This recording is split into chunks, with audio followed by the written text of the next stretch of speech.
thousands of travellers are returning to South Africa through the Beitbridge Border.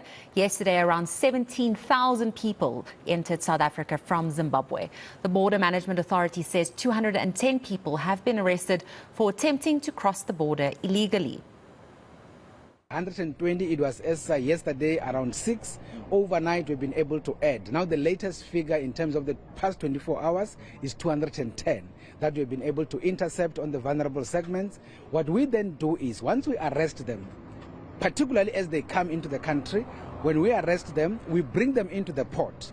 Then we process them by taking their fingerprint. We then V-list them, meaning that we declare them undesirable and ban them from re-entering the country for the next 5 years. That is what we do. That's the first thing. But when we intercept what we call the facilitator or the goma per se, we don't just deport them, because we know once you deport them, they'll be back to business. So those ones, we then open a criminal case and we charge them for aiding and abetting, and we take them to Musina police station. And that happens even with other ports, whether it's a Libombo in terms of Komati port and the rest of the other ports. That is what we do.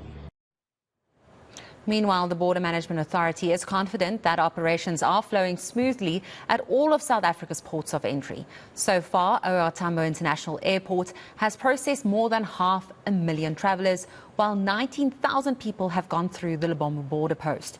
BMA Commissioner Mike Masiapatu says the ongoing protests in Mozambique have diverted traffic to the Beitbridge border. We interact with all the port commanders across the various ports, land, sea, as well as air, as it were. So on that basis, in terms of air, our I would say three busiest airports is OR Tambo, followed by Cape Town International, and then followed by Kinshasa. So as we speak now, everything is actually going according to plan. And of course, in terms of the latest figures, we've just passed 500,000.